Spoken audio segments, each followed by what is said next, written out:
नमस्ते मेम साहब। नमस्ते, आप कौन? वो मेम साहब, आपके नीचे वाले मकान में वो नेहा मैम रहती है ना, उन्होंने बताया आपको काम वाली की ज़रूरत है। हाँ, ये तुम्हारी बच्ची है क्या? जी मैडम, ये मेरी बच्ची है, लेकिन ये बहुत शांत है, आपको बिल्कुल परेशान नहीं करेगी। ठीक है, चलो तुम आओ अंदर। चलो बेटा। अच्छा, तुम लोग यहाँ बैठो, मैं तुम्हारे लिए चाय बना के लेके आती हूँ। अरे रुकिए मेम साहब, ये क्या, मेरे होते हुए आप क्यों चाय बना रही? मैं बना के लेके आती हूँ। अरे कोई बात नहीं, तुम आज बैठो, आज मैं बना देती हूँ, कल से तुम बना लेना। बैठो। चलो।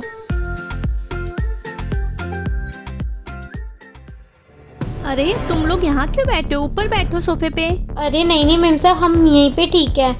वैसे भी हम सोफे पे कैसे बैठ सकते हैं? अरे क्यों नहीं बैठ सकते? सोफा बैठने के लिए ही होता है। चलो ऊपर बैठो दोनों। चलो उठो। जी मेम साहब। चलो बेटा।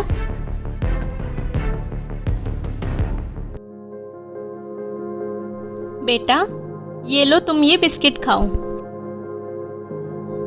और ये लो तुम चाय पियो। अरे नहीं नहीं मेम साहब, हम कप में कैसे पी सकते हैं? आप मुझे कटोरी में दे दीजिए। पर ऐसा क्यों? वो क्या है ना मेम साहब, मैं इससे पहले जहाँ काम करती थी वहाँ पे मैंने गलती से उनके कप में चाय पी लिया था, तो उन्होंने मुझे बहुत सुनाया था, बहुत डांटा था और बहुत खड़ी खोटी भी सुनाई थी।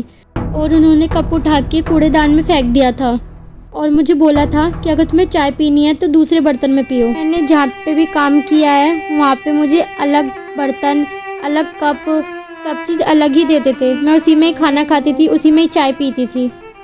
पर मुझे ये समझ नहीं आ रहा कि कप में चाय पीने से क्या दिक्कत हो सकती है किसी को भी। वो क्या है ना मेम साहब, हम छोटे लोग हैं, फटे पुराने कपड़े पहनते हैं, झोपड़पट्टी में रहते हैं, तो हम इस कप में चाय पियेंगे तो ये भी गंदा हो जाएगा ना। आप मुझे किसी और बर्तन में दे दीजिए। तुम ये चाय पियो, मैं ऐसा कुछ नहीं सोचती हूँ। जी मेम साहब। अच्छा तुम ये बताओ, तुम पैसे कितना लोगी? मेम साहब, आप जितने पैसे दोगे मैं उसमें कर लूँगी। अरे ऐसा क्यों? काम तुम करोगी तो पैसे भी तुम ही बताओगी ना।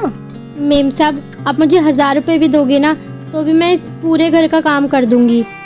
आपने मुझे इतनी इज्जत दी, मुझे सोफे पे बिठाया, आपने अपने हाथों से चाय बना के मुझे दी।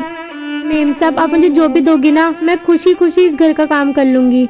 अच्छा ठीक है, तुम ये बताओ तुम्हारी बेटी स्कूल जाती है कि नहीं जाती? नहीं मेम साहब, मेरी इतनी कमाई कहाँ है जो मैं इसको स्कूल भेज सकूँ। मैं अकेले संभालती हूँ, उसके पापा भी नहीं है, वो भी हमें छोड़ के चले गए। और मैं जितना कमाती हूँ वो घर का किराया और घर के खर्चों में निकल जाता है, एक पैसा भी नहीं बचता मेरे पास। इस वजह से मैं इसको पढ़ा नहीं पाती हूँ। अच्छा तुम इसकी टेंशन मत लो, इसका हम अच्छे स्कूल में एडमिशन कराएंगे और इसका सारा खर्चा मैं करूँगी और मैं तुम्हें महीने का 10,000 रुपये दूँगी। 10,000? मेम साहब, ये तो बहुत ज़्यादा है। आप मेरी बच्ची का एडमिशन करा दीजिए उस स्कूल में, मेरे लिए तो उतना ही काफ़ी है। आप मुझे 1000 रुपये भी देंगी तो भी मैं पूरे घर का काम कर दूंगी। अरे नहीं, मैं तुम्हें 10,000 ही दूंगी और मुझे पता है घर के और भी कितने खर्चे होते हैं। तुम बस कल से आ जाना और मन लगा के काम करना। मेम साहब, मुझे समझ नहीं आ रहा कि मैं आपका शुक्रिया कैसे करूं। आप मेरे लिए भगवान से कम नहीं हो।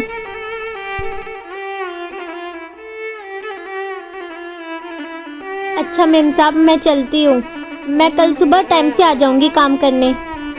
चलो बेटा।